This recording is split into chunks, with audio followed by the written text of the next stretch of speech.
I live over on the other side, close to the highway, so I'm not very clear. I'm thinking this isn't much of a hill. So just back and forth on the arrow keys for the presentation. All right. Excuse me, Ray. Good afternoon. Hi, everybody. I just have a couple of announcements to make. One, thank you for bringing your mugs if you remembered. Two, thank you for wearing your badges. And Jeanette, kudos to you once again for incredible cookies. She does a great job every time, but I really like the orange ones. It's all about me. Today, we have an excellent speaker, but before we get to that, I have an announcement, which is just to tell you about what's happening next month for the speaker series. And the title of the presentation will be Going Green in Grey. I like that. Grey County's Climate Action Plan. And Megan Miles, who is the Climate Change Outreach and Engagement Coordinator for Grey County, will be speaking to us. And I had the pleasure of talking to her on a Zoom call with her manager, and they're both exceedingly keen and engaged in this important issue. And Megan particularly is the sort of primary function of her job is to go out and speak to groups like this and to inform us, but also to get some feedback so that she can take it back to the county. So I think it will be a very useful session. She is going to talk to us about the Grey County Council Climate Action Plan that was developed in 2022, and through that we'll learn what the county's doing, but also what we can do to support the initiatives that the county has identified. So I think it's going to be fun. And Gavin has an announcement. Gavin is from the Grey Highlands Library and has been dutifully recording all these sessions and helping us with the audio-visual stuff, and edits these presentations and puts them onto the Culture Channel, which has been very useful for people who can't get here. But now to Gavin's announcement. Oh, I won't crush you. Thanks, Janet. So we're actually doing a test run today, and this is we're going to be live streaming today's event in hopes of hopefully doing a live stream for Remembrance Day. So yeah, my name's Gavin. I'm with the Grey Highlands Public Library. Tomorrow I'm going to be having an event here for cybersecurity because October is Cybersecurity Month. So we're going to have OPP Officer Krista Linthorne here just to talk about tips and tricks how to spot potential frauds online. So more than welcome to come out here. All ages are welcome, and it's a free event to attend. Also next Tuesday, we're having the very first Tech It Out Tuesday right here at the Kimberley Library. So I'll be here from 2 to 4 p.m. Helping out with any of your tech needs. So come on out. Thank you. What time is tomorrow's presentation? Oh yes, sorry. Tomorrow's presentation is from 2 to 3 p.m. Okay. Thank you very much. Any other questions? All right. Now, we're very pleased to have Kim Reain today for speaking on behalf of Hope Haven Therapeutic Riding Center. I must say I've never received, as the chair of the Probus Speakers Committee, so many people saying, you know what, Hope Haven would be a really good group to hear from. So I'm very pleased, and over to Kim. Thanks. Thank you. Good afternoon, everyone. How many people here are already familiar with Hope Haven? Oh, we've got a lot of people. That's awesome. Well, I'm going to figure out how to use this, so bear with me. There we go. That's me.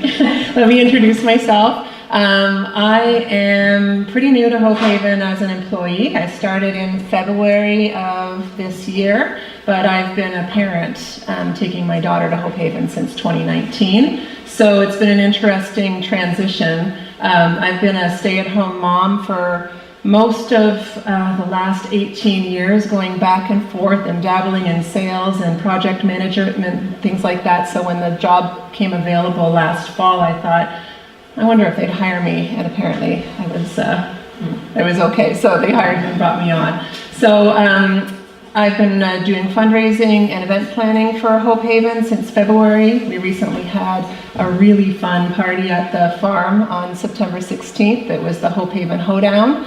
So we're going to be doing the second annual next year. So if you guys see a poster around the area for next year, it's September 21st. Save the date. It's going to be a lot of fun. So if you haven't been to Hope Haven, I hope you will come visit soon. There's something pretty special about the property itself. It feels magical to me. There's a laneway that you enter as you're coming onto the farm, and we call it Shady Lane. I don't know whether that's the actual name or not, but it's a tree-lined lane.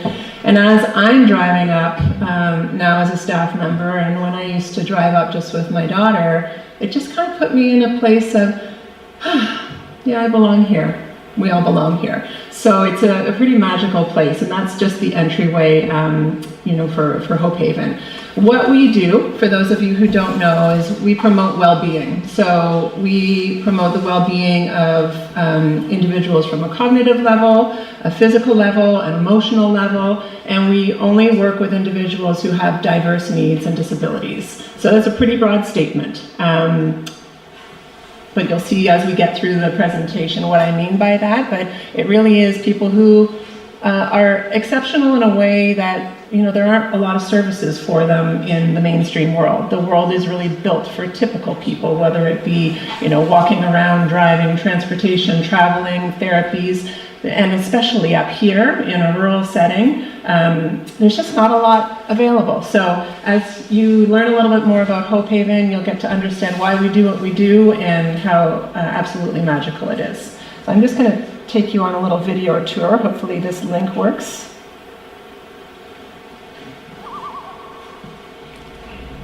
Oh, it's not coming up. Oh, yes. I think it is. Oh, it is? It was making... The video won't come up though. Do I have to toggle screens? Sorry, I complicated it for you.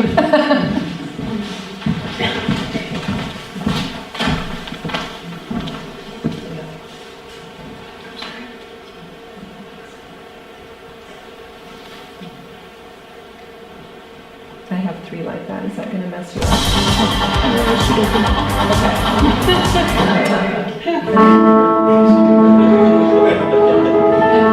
I heard about Hope Haven through a neighbor. We've been up in the area for the last 22 years, and she was good enough to bring us over here one day and give us a tour of the facility, and quite frankly fell in love with it at that time as well. We use the word magical. There's no question there's a very, very magical relationship between a human being and well, you'll get horse. to see. I think that level of magic, quite This is frankly, a little taken to video a that whole was different done level probably when 8 the years child ago, or and the it young just talks adult a or lot adult about is also the disabled. facility And itself. I've seen that with my daughter in terms We've of got the about language she 12 horses, engages with. 13 I guess now, that Whenever we've she's brought on. around, This is a new one. around a horse, as a result We've got of two the arenas relationship, that that trust are indoors and one what that are they're able to outdoors, do and together, our not riders only in will work terms of both inside riding, and outside. but in working effectively together You'll is see really this the whole individual magical here, part she has of what special Hope needs, Haven and is we ultimately task really all our about. participants I just with find it's a doing very the work. family-friendly So atmosphere. It's not just There's a no fun place to competition, come it's and not for a ride. show. It's a place where you really come and just you looks learn at about each how child's to take care of the individual needs horses, and how they how to can put help. the appropriate tack on The the actual horses. farm here is absolutely beautiful. You know, and how to Lovely, actually be a lovely horseback property with rider, lots of not just trail riding. potential So for that's them to do Shady more Lane. things in the future. But the riding That's our arena is indoor superb. arena. The barn You'll or all see the that there's buildings are the several cleanest people I've around the ever horses seen. and the riders. The neatest Some I've of ever our seen. riders can anywhere. ride independently. They really like the kids to get involved to There's help always somebody keep everything nearby clean and leading maintained, or which is really nice. So it gives them a level of sense support that somebody of, gets is dependent on what their abilities pride in what are. they're doing. And It's as not I just handed to talk them and about then all they jump the on the way horse through and they is jump we do off the meet our horse. riders where What's they really are. fun is that Some while of our Oscar's riders here can't on control the horse Saturdays, at all, horseback but riding, the his horse brothers knows they're there. and they know close that by they're on with a Dad horse. skiing for the So day. the exchange lots of different energy is activities around definitely, here, which are really great. Well, one of the reasons why you'd It's want to not come out to between Hope both of Haven them. is to experience the ultimate beauty of Grey County. Well, this at video any was a time flop, of, so let's just of move the year. on. We're enjoying the winter season right now. We've got skiing just I'm gonna need you 5 down. minutes I'm so away sorry. through to incredible trails for hiking, cross-country skiing, and snowshoeing throughout. For the next one, what I might do is actually just go onto the internet and get the video, because the next one is actually one that I want the words to as well. So I'm not sure whether you saw the article that went out about this presentation, but one of the things that I said in it was, all we have is hope. And I've always felt that way, being the mom of a child with special needs. If I don't have hope, I don't have anything to keep driving me. So hope that my child might get stronger, hope that my child might learn, hope that I'll be able to stand another day like this. You know, there's just so many reasons where hope is so powerful. So it was really interesting to me that the place that I found to work at, and the place that I found that is absolutely perfect for my daughter, is Hope Haven. There's also an acronym, HOPE, that stands for Hold On Pain Ends. So whether it be a challenge that you're going through, I just love the name Hope. So when I think about what we're doing for other people's children, and what we're doing as staff and volunteers, hope is an absolutely perfect word for where we get to do all of this. So hope is all we have. And I've lost the remote. There we go. I wanted to give you a few quick facts. Right now we've got about 300 individuals that are riding with us through our adaptive riding and horsemanship programs, and I'll explain what those are later. We have 180 students that came to Hope Haven through our Saddle Up for Success School Day program this year. They came to us from 14 different schools. They're all children with exceptionalities. I say exceptionalities, but that means, you know, disabilities and diverse needs. So they all come to us, and they come on a weekly basis for 8 weeks through that program. All summer long, we were full. We had over 100 kids with Camp Hope. So each week there'd be about 12 kids that would come every single day. We've got 25 athletes that compete on our Special Olympics team. 13 horses. We had 11 up till a couple of weeks ago, but we've just added 2 new horses, and we're super excited about it. And we're also bringing on 2 mini horses that will be participating in our school program. So it'll be a little bit easier for the kids to groom them. I think they're about this high. We've got over 50 volunteers. Compare that to the number of staff we have. There's only 12 staff members, and most of them are part-time. So we are heavily reliant on our volunteers, and we adore them. And we work with them to find a role for them within our organization that is as much for them as it is for us. We want to make sure that our volunteers are getting something out of being at Hope Haven, which is not hard to do. But so as I mentioned, we've got 2 indoor arenas. One's just being built right now. We've got a donation from our generous founder, and it is just about complete. We've got an outdoor arena too, a sensory walking trail, and Community Foundation Grey Bruce actually sponsored our walking trail, and it's a sensory trail, so it's got all sorts of sights and sounds and textures that our riders get to experience either on horseback or while walking beside the horse. We are a registered charity, and I'm not here to fundraise, so don't you worry. And we're 100% reliant on donations, but as you'll see as we go through the presentation, a lot of what we do, most of what we do requires the horses, and the horses are the most expensive thing that we have. So if any of you are horse people, you'll understand that completely. Are there many horse people here? Yeah. Okay, so who are Hope Haven's participants? So mostly children, but we don't age out. So within the special needs community, if a child is going to school, they get to stay in public school until 21. After 21, there really isn't much, especially up here. We've got events for life, but it's definitely got a cap. So to have something like Hope Haven to be able to continue for the kids that start with us maybe at 16 or 15, and to be able to continue. So we've got some riders that are coming close to 30, and they're still active participants in our programs, and they are lifers. They love it. We love them.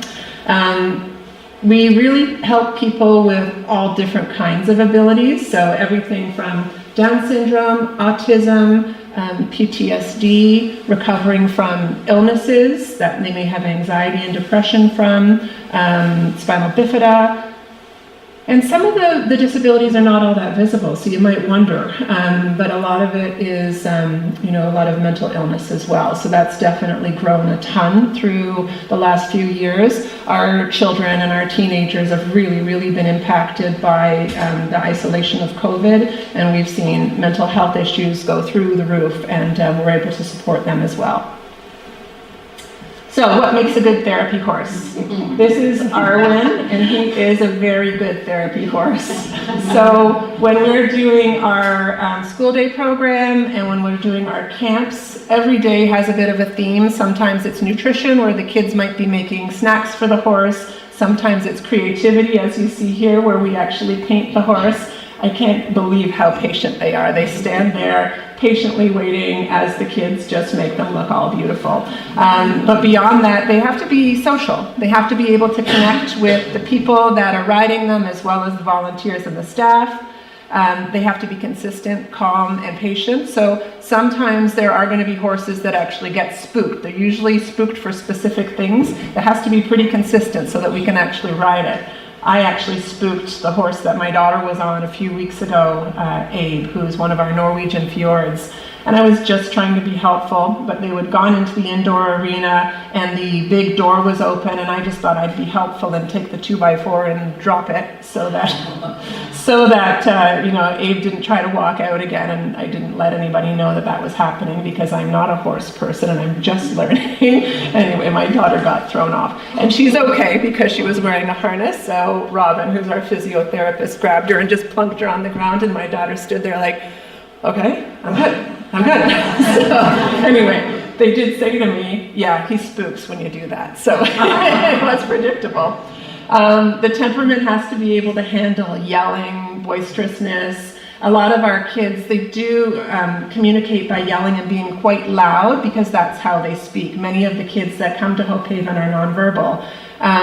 Some of them get really excited and move quite a bit, so throw off balance. So our horses definitely need to be pretty predictable and be able to handle that. The programs that we have adaptive riding. So basically, like I said, it's not just going for a pony ride. We are actually looking to accomplish progress, set goals for our kids. Adaptive riding is basically horseback riding for people who can't ride horses typically. Horsemanship is another program. Some of our riders either won't or can't mount a horse. So we meet them where they are, and we work with them on grooming. We work with them on educating them on how to care for the horse, how to tack a horse, how to lead a horse. All of those things have benefits. Hippotherapy, we have an on-site physiotherapist. Her name is Robin. She's fantastic, and she actually puts individuals on the horses and does physiotherapy with them. And if you can imagine the movement as you're trying to sit on a horse. Has everybody sat on a horse before? I'm just learning how to ride, so I'm figuring it out myself. But as the horse is moving, your core has to be really engaged in order for you to actually, first of all, be comfortable, and second of all, not be too sore afterwards. But as the horse is moving, your whole core is moving. But on top of that, an hour on a horse is the equivalent of 7,000 steps. So it's a pretty crazy thing for somebody who may be in a wheelchair or doesn't have the stamina to actually walk 7,000 steps on their own. The movement of the horse in your pelvis is the same as taking steps. So it's pretty incredible from everything up.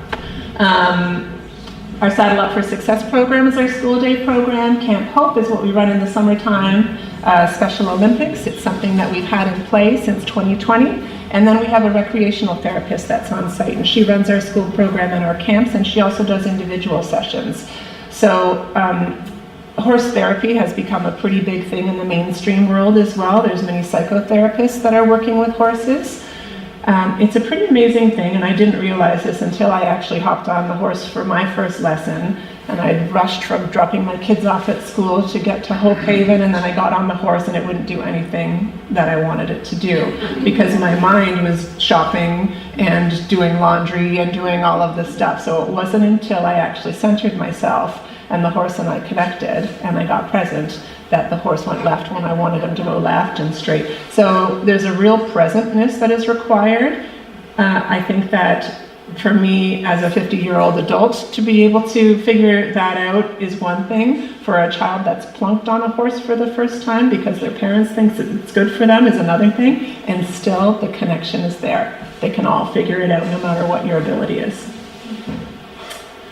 So these are some of the benefits of adaptive riding. Better balance, mobility, body awareness, circulation, strength. The one thing that we have to remember too is that these individuals who come to Hope Haven, many of them have muscle tone issues, they might have seizures, they might have behavioral issues. Whatever their challenge is, exercise is good for all of that. The more you move, the better you digest, the better you think, the better you sleep. So there's so many different benefits to horseback riding. It's a sport that most individuals with diverse needs and disabilities wouldn't be able to do if there weren't places like Hope Haven.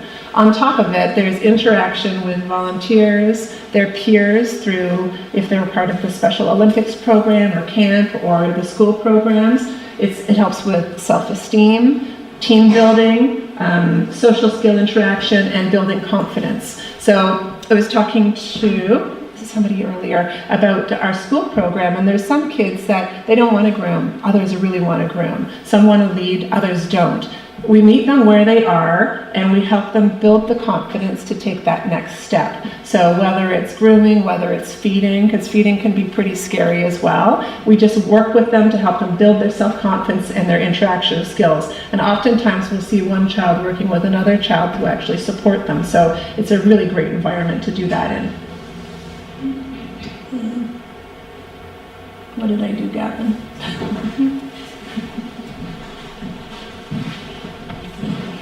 Sorry. What's that?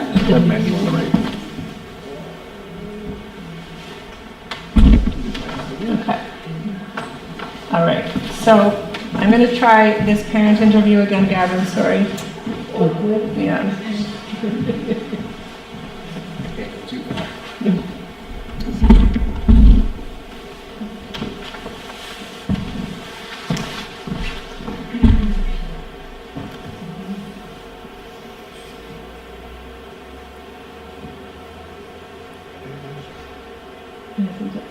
That's it there. Yeah.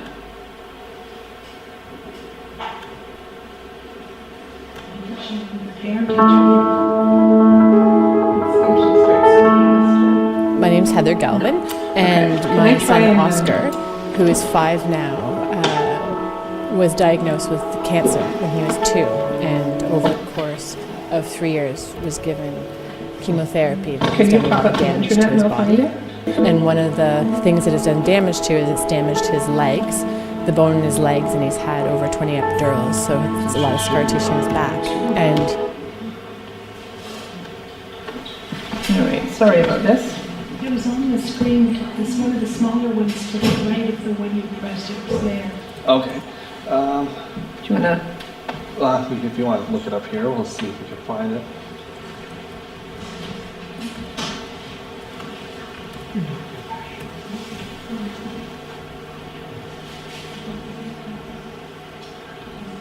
I think this is it. Yeah. But that's playing right now. Oh, the volume's off. therapy, and it was very uncomfortable.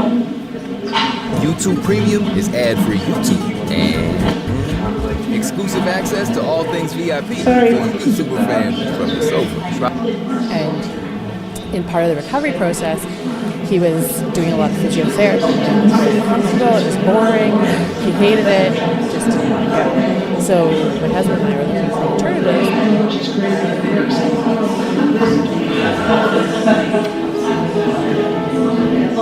My name's Heather Galvin, and my son Oscar, who is 5 now, was diagnosed with cancer when he was 2. Never uploaded over the course of of But 3 that's on years was that's on the given internet though. chemotherapy that has done a lot of damage to his body. And one of the All right, things well, that it's that's done too bad. damage to is damaged his legs, the bone in his legs and his hand when he had burns, so it's a lot of scar tissue in his back. And in part of the recovery process, he was doing a lot of physiotherapy, and it was very uncomfortable, it was boring, he hated it, and he just didn't want to go. So my husband and I were looking for alternatives to help him out, and That's a okay. friend of So ours let's just go suggested back. Hope Haven.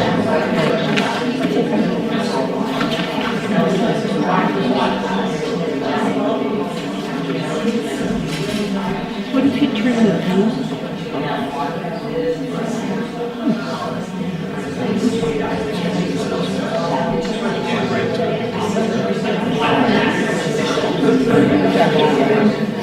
Right here.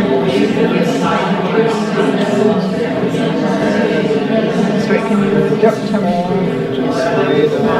Right there. And yeah, just the arrow keys again. Okay, well, I'm really sorry that my video is not going to show. I do have one that I'm going to pull up at the end that I think you'll enjoy. So this is Brogan. He's been riding with us for quite a long time. He has been doing adaptive riding, but he's also he's one of the kids that have aged out of most other programs. He's now doing the adult program on Fridays. So we have this beautiful group of men that come on Fridays and hang out with our recreational therapist, and they do all of the horse feeds, they do a little bit of learning, they do a heck of a lot of physical activity. They do watch some Disney movies too, which I think is really amazing. They just love a good Disney flick. And then Brogan's also on our Special Olympics team. So as far as the adaptive riding goes, it can actually be somebody like Brogan who was born different, or it can be for somebody who maybe has gone through an experience that has put them in a state of disability. So I think I'll go on to the next slide where I can talk a little bit about Alexandra.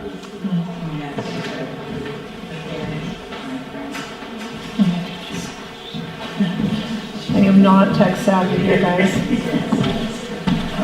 Oh, sorry, it's moving, but it's not moving on the screen.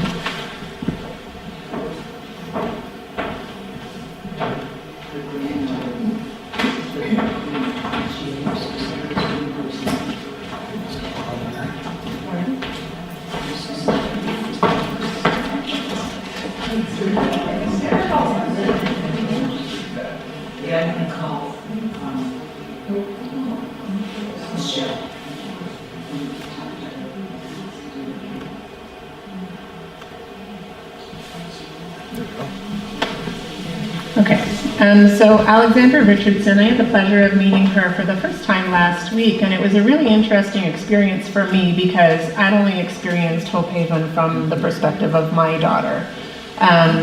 So it's also interesting because I've been at Hope Haven since February, but it was a really eye-opening experience because I've always been able to understand that we deal with individuals who have diverse needs and disabilities, but Alexandra was a pretty typical kid until she was diagnosed with stage 4 leukemia.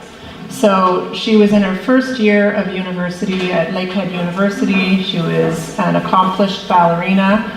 She'd done ballet her entire life down when she lived in Toronto. And in her first year of university, she started complaining of pain. By the time that she got back to see mom, and her mom knew that something was absolutely wrong, she was minutes away from it being too late. So she went through a long haul of chemotherapy. Because she was 18, she was treated as an adult. So when you're 18, you're still very much a child, and chemotherapy can do awful things to your body. So the cancer did a number on her, the chemotherapy did a number on her, and she was left with a brain injury. So fast forward to Hope Haven. Her doctor said, you got to get out of Toronto. It was in the middle of COVID. Where was she going to go? What was she going to do? She had to get away from all of the germs, and ironically, her grandparents lived in Markdale. And when they got up to Markdale, her grandma said, what about Hope Haven? And they said, what the heck is Hope Haven? So anyway, at that time, Alexandra had gone through so much that she had PTSD, she had anxiety, she could barely sit up straight, she had no strength, she'd lost all of her muscle tone, and she found her way over to Hope Haven with her mom. For the first probably 6 months, she didn't mount the horse. It was just, she'd never been exposed to horses before, so it was a pretty big learning experience. So she worked on grooming, she worked on learning the parts of the horse, she worked on tack, and then she finally mounted the horse, I believe, in early 2021, and could last maybe 5 minutes. The following day was just absolute torture, painful, because of the strength that it took to actually be on the horse. So you'll see over here on the right, that was just a couple of weeks ago. She is now a dressage rider, and she's competing, and she came in 3rd in her last competition. So Alexandra still suffers from so much, from the residual of her cancer. She's got some vision impairments. She's definitely got some endurance impairments, but she works with our recreational therapist to help her with her anxiety, to help her with her PTSD. She does adaptive horsemanship to make sure that she continues to grow and strengthen, and then she also does the adaptive riding. So it's a pretty amazing story to hear that it doesn't really matter whether you were born with autism, cerebral palsy, or whether something happened to you in life. Hope Haven has a place for somebody who needs help, and the horses are just amazing for strength building. Now this is my baby. So this is Tatum. Tatum was born with a very rare genetic disorder. There's only 500 of her in the world. It was a spontaneous mutation, so she's a bit of a unicorn in her own right. She also has level 3 autism, which is pretty severe autism, and she doesn't speak. So that my journey with hope really started with Tatum, and I found very early on when we were going to the doctor's appointments that doctors have a hard time giving hope. It's always, you know, there's a 25% chance that she'll have seizures, as opposed to there's a 75% chance that she won't. So very early on, I decided that I wouldn't let any hope stealers in my life. So Tatum was the beginning of hope. So we were told that she would never sit independently, that she would never walk independently. So we worked really hard in her early days, and we just didn't see the progress that we had been hoping for. And a lot of the times we were taking her to appointments that were in really clinical settings. So as soon as we were pulling into the parking lot, she was complaining. As soon as we walked into the building, she just wanted to leave again. So when we moved up to Craigleith from Toronto in 2019, I left a lot behind. You know, there's a lot of services in Toronto, and I thought, well, surely there's got to be something up here. And lo and behold, there was not much, but there was hope. So we found Hope Haven. I remember the first day when I drove up 4A, which is the side road that Hope Haven is on, she started squealing and giggling, and I thought, well, that's kind of cool for a change. And then we drove up Shady Lane, and she was waving her arms in the air, and she actually had joy. She doesn't have any words, but you can definitely tell that she has joy. The first day we walked into the arena, she was being pushed in a wheelchair, and then she got pushed in her wheelchair up to the top of the ramp, and that was 2019. I think it was probably September. Less than 18 months later, she stood up on my husband's 50th birthday and started walking because she wanted a balloon. So there is nothing like it. There's just nothing like it. When any of us do something that brings us joy, it's easier. When any of us do something that's in a place that is beautiful, it's easier and you want to stay there longer. It's just, there's nothing like it. We had an incredible team working with Tatum, and it's the same team that the other 300 people get to work with. We've got an amazing physiotherapist. It's pretty great. So now she's at the point where she's able to, yesterday she walked into the arena, walked straight to the bathroom for her little bio break before she hopped on Abe, and walked into the arena, walked up the ramp, and now Robin, our physiotherapist, actually has her walking on sand, which is not an easy thing to do. So anyway, this is my babe, and I'm pretty proud of her, and she's the reason why I'm at Hope Haven. So hippotherapy actually is physiotherapy on a horse. It's pretty wild to see what they do. There's not, you know, a ton of lower leg planting that they do. It's all from the hips up. So they'll have her walking around the arena doing a dressage circuit with the stopping and the starting and the side to side. She rides side saddle, as you'll see in this photo up here with two of our volunteers, Joanne and Val. And she's not doing the grooming and she's not putting her tack on herself, so they're definitely meeting her where she is, but she's now at the point where she pretends to fall off the horse because she thinks it's funny. So there's a really good rapport between her and her volunteers and her and the staff. It's pretty amazing. So we don't have as many people who do physiotherapy on a horse as we do the recreational therapy, but if you do know of anybody who's looking for that service, it is something that benefits are eligible for, which is a really great thing because it's pretty expensive to fund your way through therapies, and so much of ours are covered, but physiotherapy is not. So we definitely look forward to getting those receipts to put them through the old Manulife. So it's good. All right. Team Pegasus. So I want to talk to you about our Special Olympics program. So Special Olympics is an Olympic program for individuals who have cognitive disabilities first and foremost, and physical abilities are definitely challenged for many of our athletes as well. So we have competitions on a quarterly basis, and it's a pretty amazing thing because so many of the kids that are on our Special Olympics team, they don't have an opportunity to join sports teams. So this is a team that they're on. Most of our competitions are done by video, so it's just not really logistically possible for us to get everybody together for a competition on a day, but quarterly we get together for social events. We celebrate the wins, we talk about the wins, we talk about what we want to grow. I know, Joe, you were at the last one, I think, were you, Joe? Yeah, yeah. It's a really great opportunity for the volunteers to get to know one another, and the staff are there as well. So in the spring of 2020, we were named Ontario's first Special Olympics equestrian team, and now we are working with other adaptive riding places throughout Ontario and all across Canada to help them get certified as well, so that more athletes with disabilities and cognitive challenges can be part of the Special Olympics team.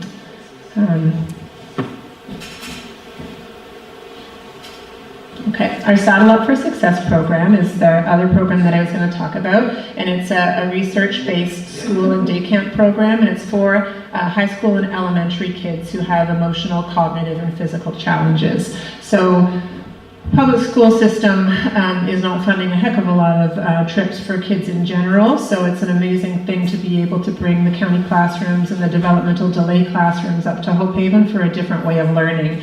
A lot of it is spent outside, but we do spend some time in the barns as well, just as learning experiences, helping the kids with sensory issues, helping them foster community and social skills. It's a lot of fun for them. So it's interesting because some of the kids don't like change. Some of them don't want to come, and then they don't want to leave by the end of the 8 weeks. So it's a pretty great thing. Okay, I do want to show this Hydro One video because it is amazing. So I'm just going to get out of my presentation so I can show it to you.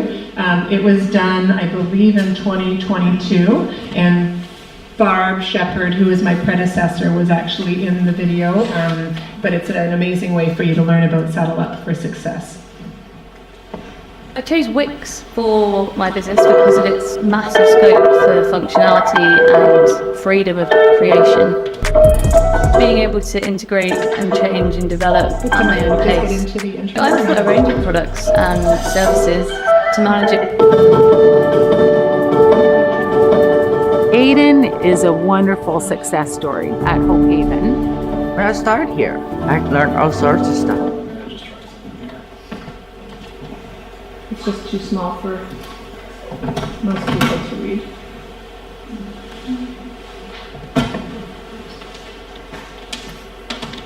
A little bypass. Yeah.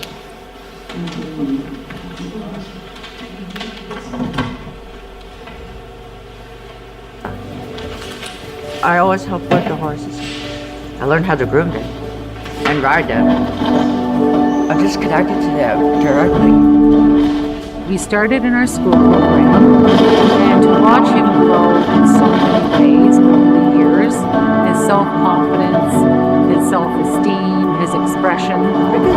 This is like my home.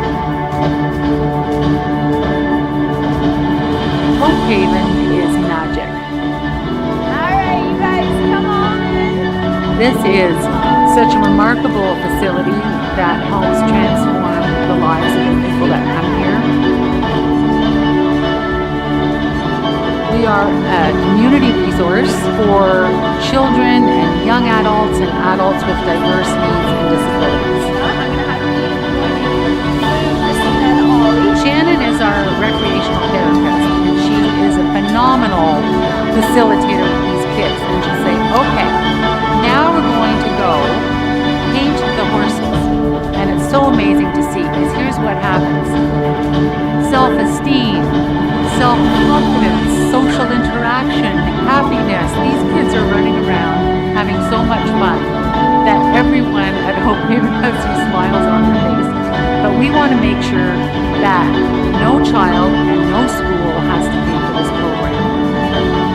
The pandemic, as we all know, created a very significant strain on the physical and mental health of children, and especially children with disabilities. In rural communities especially, we need places that give programs to individuals with disabilities. When you walk into our arena and you see a kid who goes from their wheelchair and gets on top of their horse and goes, I feel like I'm 10 feet tall. Or one of them is like, I'm way taller than you now, Barb. There is nothing like that. Seeing the transformation that happens to the people who come here, that is Hope Haven.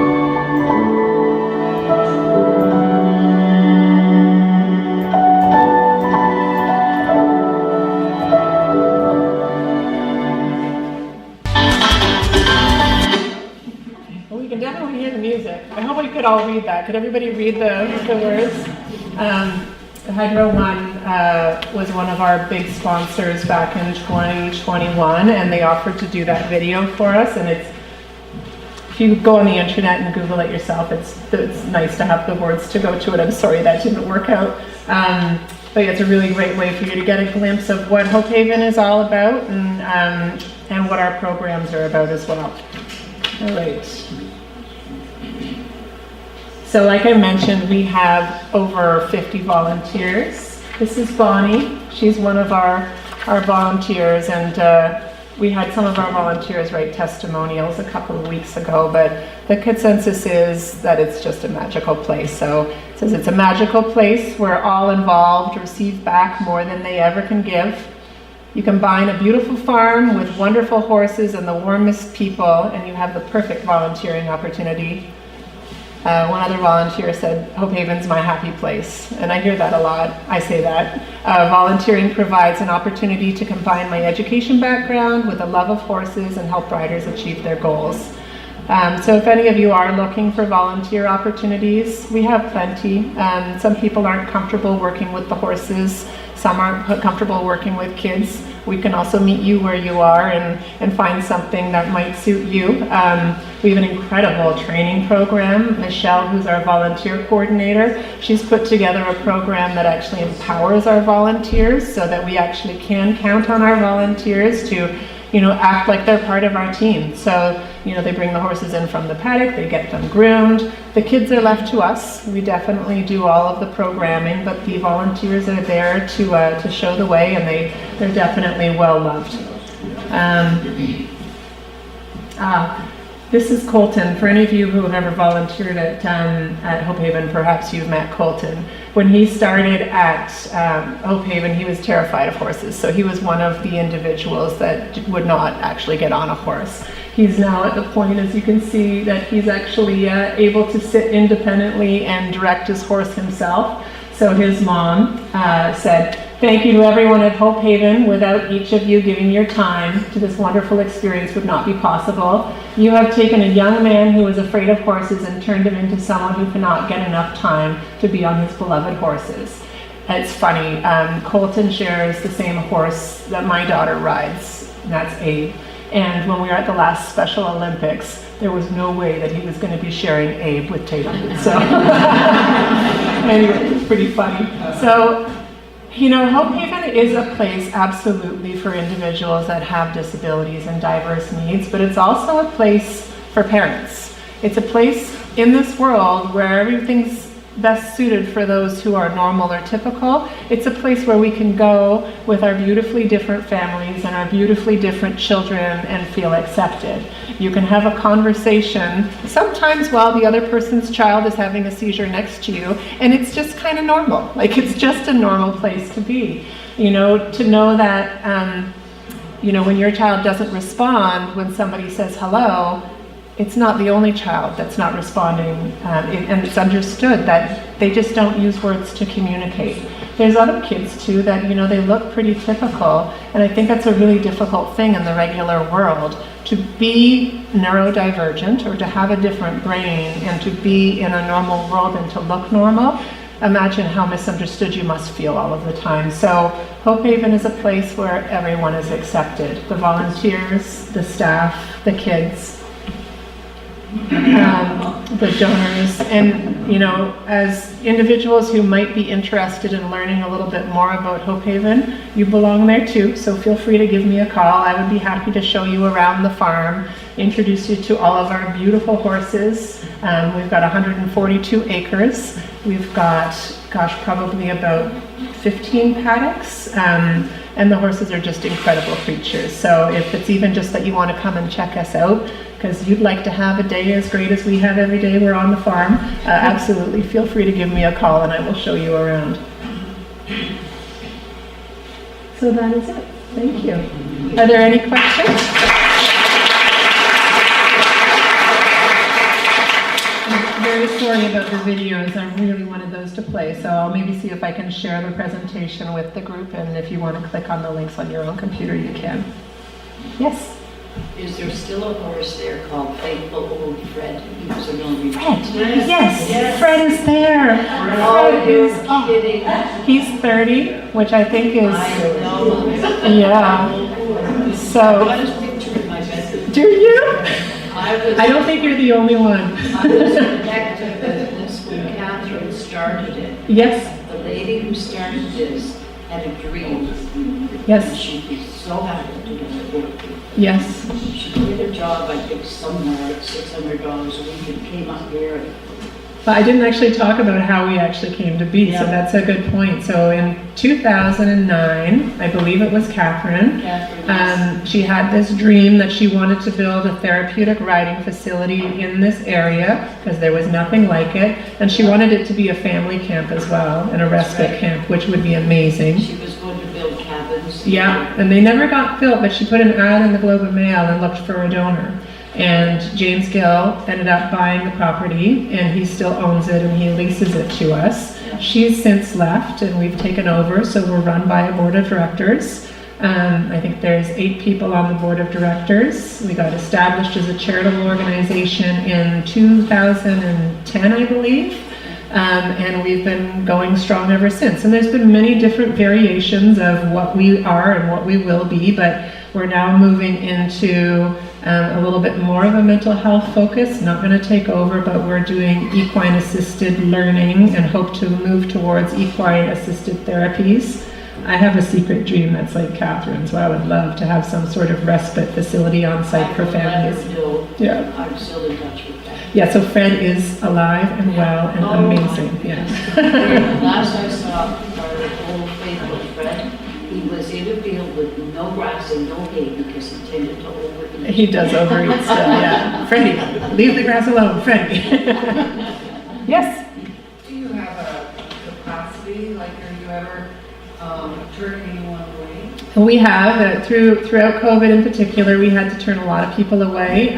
We've got a short waiting list right now, but we've just been building a second arena so that we can accommodate more people, but that means more horses as well, so we're bringing on more horses. We put a cap on the number of hours that our horses can actually ride each week, because most of them are not young horses. They're horses that have had other very important jobs before they came to Hope Haven. So we want to make sure that we keep arthritis under control, aches and pains under control, Because another really weird thing that happened with COVID is that horses are much more expensive than they were 3 years ago, and they're hard to get. So we need to make sure that we take very, very good care of them and not overload them with riders. So we're at the point where we have a short waiting list, but with the new arena opening, I think at the end of this month, we should be able to clear the waiting list, which is pretty great. Jim, I think Michelle, who is the head of the volunteers, indicated to me as well that when the new arena opens, we're going to need more volunteers. Yes, so we've got the right amount of volunteers for the moment, but like that, we're going to need more because we've got double the space. We're hoping to be able to, meet all of the riders' needs. It's an interesting thing as well because most of our participants are children. Our busiest time is after school and on weekends, so it does get tricky. We've got lots of volunteers that want to come during the day, weekdays, but not as many that want to come sort of between 4 and 7 and on weekends, so we definitely do need them. So if that sort of fills a need for you, feel free to reach out. Yeah. I said that the school-based programs that there was a research component to it. What type of research is being done?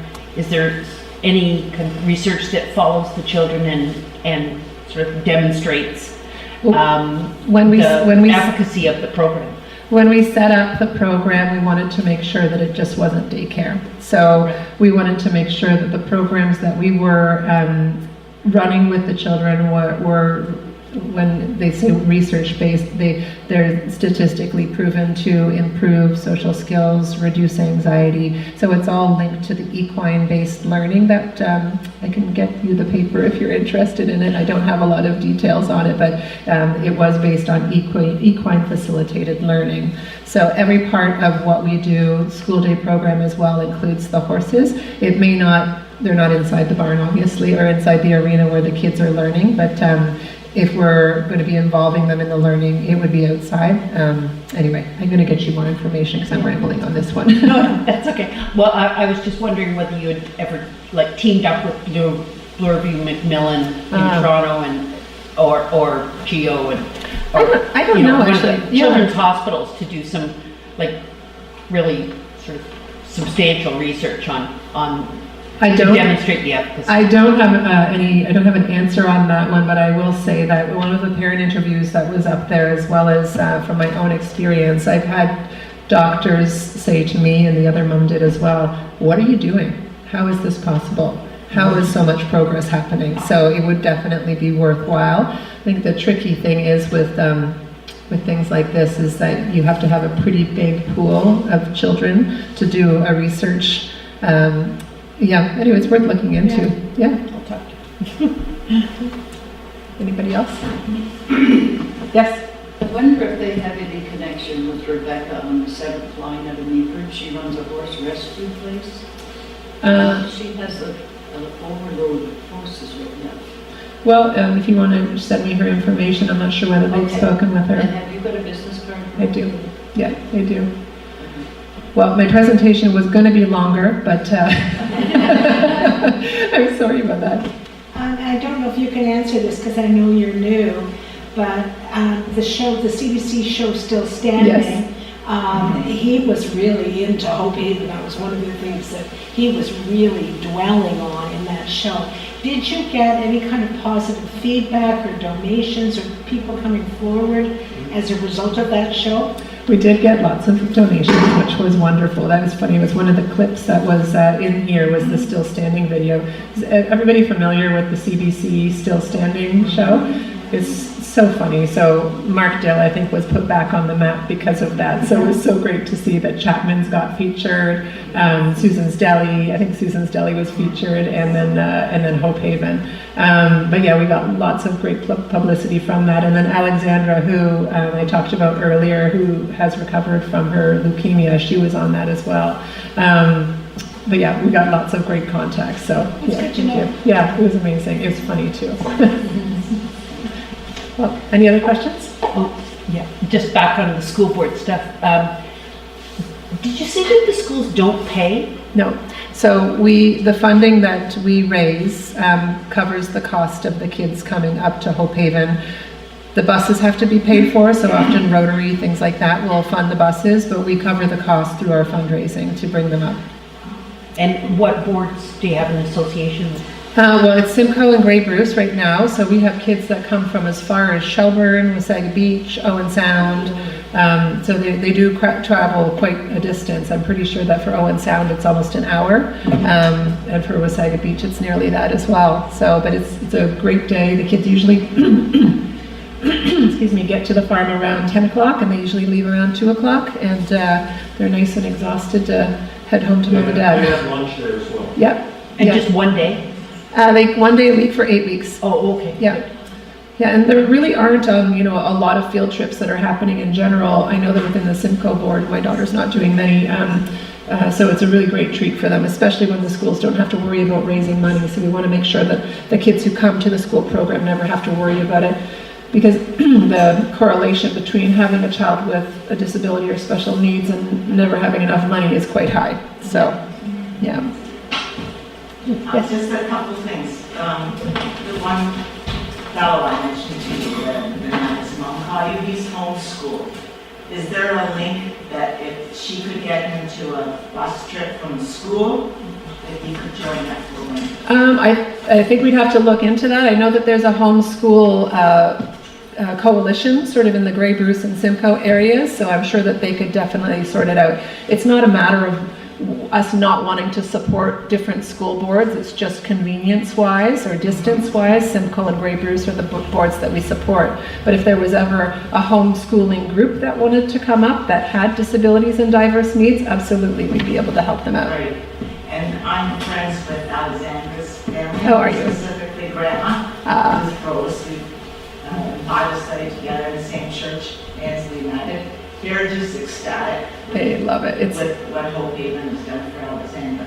Well, the saying that, you know, a parent is only as happy as their unhappiest child. You know, when your child is ill or struggling, it can definitely bring you down. So I watched Alexandra's mom just raving about how proud she was. It was hard for her to have a conversation without tears in her eyes, because, you know, to almost lose a child is incredible. But to have a place, they kind of talked about life before cancer and after cancer, and Hope Haven is the after cancer, and she never horseback rode before, so there's nothing to compare it to. This is all new, this is all advancement, this is all improvement, and it's all joy. It's pretty great. I've met her. She trains before the school kids come in. Yeah. I work with the school kids. She's bubbly, happy. Yeah. Yeah, right. Yeah. And by the way, the horse she's riding is Thunder, who's a relatively new horse. Yes. She is 16 hands, maybe 16 and a half. So this young lady is riding a very big, powerful horse. Yeah. That's beautiful. Gorgeous. And she rides beautifully, by the way. Yeah. I think that her ballet background that gave her the posture She sits too. on a horse, Oh yeah, it's amazing to see that she actually can. So it's great. Well, thank you. Oh, one more. Kim, this question comes from someone who knows absolutely nothing about horses. Okay. Could you give us a very brief biography of one of the therapy horses, meaning at what age would the horse enter training on average? When would it, how old would it be when it actually starts to be a therapy horse? Does it have a career? And does it retire at some point? And after it retires, what happens to it? What? I don't like that last question. So every horse is different, just like, you know, every individual is different. So we've got a horse that's just come to the farm recently. Her name is Hannah, and I think Hannah's maybe 3. Most of our horses are over 10. Would you agree, Joe? Yeah, most of them are over 10. You know, Fred's 30. We're not using horse for anything except for, so we're not using Fred for anything except for school programs. He's kind of our mascot. So the 30-year-old Fred, he's living out his life, the good life in the pasture right now. Whereas Hannah, she's a little more social. She's the 3-year-old horse. She's a little more social, and there's a fine line between wanting a horse that is social and interactive, and one that's like a pet, because we obviously need our horses to be obedient and to be able to follow instructions. So you can tell with the immaturity of Hannah, she's not, you know, she's not the most seasoned horse on in our herd. We've got other horses that are 16 years old, 20 years old, 12 years old, so it all varies. And just like humans start aching and paining at different ages, depending on what their history was, our horses are the same. So, you know, we'll have a couple of them out lame for a couple of weeks. We, you know, bring in the vet to check them out to make sure everything's okay. We take care of them and hopefully get them back as soon as possible. We're looking to bring in a few new horses over the next couple of months, and we'll have to bring them in, we'll have to train them. So most horses are used to being either led or ridden, and ours are led, ridden, and they also have sidewalkers and somebody bouncy on top. So it really requires a special level of training. So when we bring them in, we put them into quarantine for a couple of weeks to make sure that they're not carrying anything that the other horses might not benefit from, and then we get them training. So we don't put them in the program until we know that they are capable of having a unpredictable rider on their back. Thank you, I now know something about horses. You do. And our hope is that, I mean, right now, as far as retiring horses, very rarely do the horses have to be put down, but sometimes if they're sick enough, they do. What we like to do is rehome them. So we've had a couple that have been taken by some of our staff members, some of our volunteers will take them. There's lots of horsey people out there that just want to make sure that, you know, the horses live out their days in some grassy field, eating grass and enjoying sunshine. So that's our goal. Yes? Could you talk a little bit about what the riding instructors know compared to an ordinary riding instructor? All of our riding instructors are Cantra certified, so they have all of the certifications that you would need to at varying levels, but they also have adaptive riding training. So they have brought their horse expertise to Hope Haven, and then we've made sure that they are certified in all of the adaptive riding techniques. And what kind of organization certifies such a thing? I don't have the acronym. I'll get that for you. But it is actually, there's a whole series of therapeutic riding facilities across Canada, because it's become a new and popular medium for getting treatment and getting help. There's actually a governing body that manages it. Anybody can go and get a certificate, true.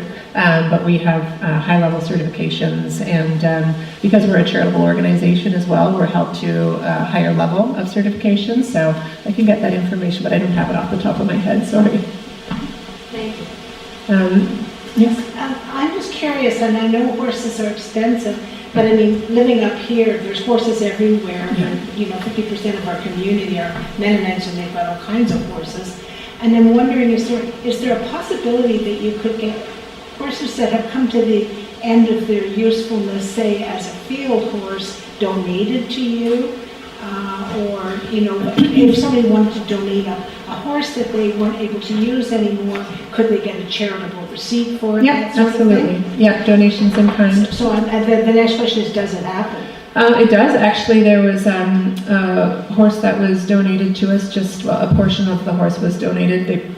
We paid for a portion of it, so it was a bit of a combination just a few weeks ago, so that does happen, and I'm hoping it's going to happen tomorrow as well. I'm going to a farm with our horse manager tomorrow, and I'm hoping that we're going to be offered a couple of other horses. The challenge is the horse has to be right for a program. So oftentimes, you know, we've driven to Windsor, we've driven to Ottawa. By the time we get there, somebody else has either bid on the horse and taken it, or when we get there, the horse is lame for some reason. So we have to make sure, because we are a charitable organization as well, that we're not going to be signing up for a horse that's going to cost us a lot, so in the long run. So.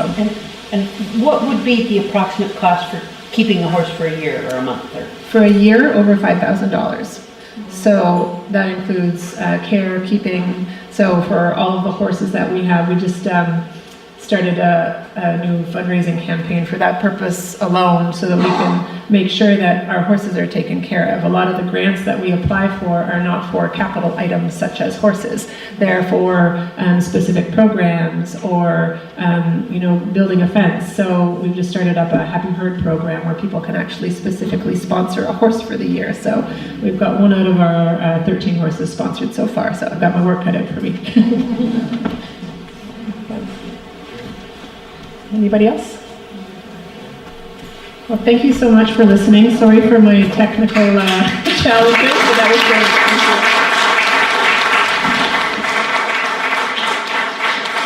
I just wanted to thank Kim so much. I think it was a wonderful presentation with or without video. And I knew nothing about the organization then. I'm just dying to get out there.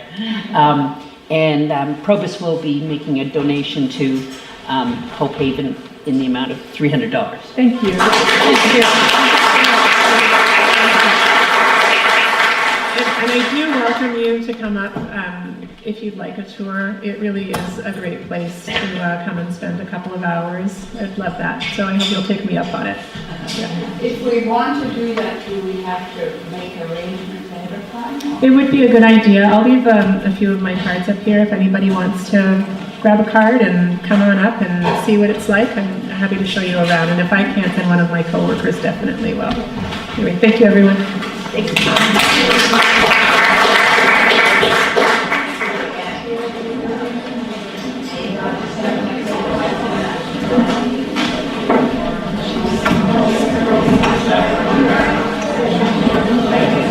Thank you. Sorry for any of the technical difficulties. New experience for me too, so. That was my first presentation.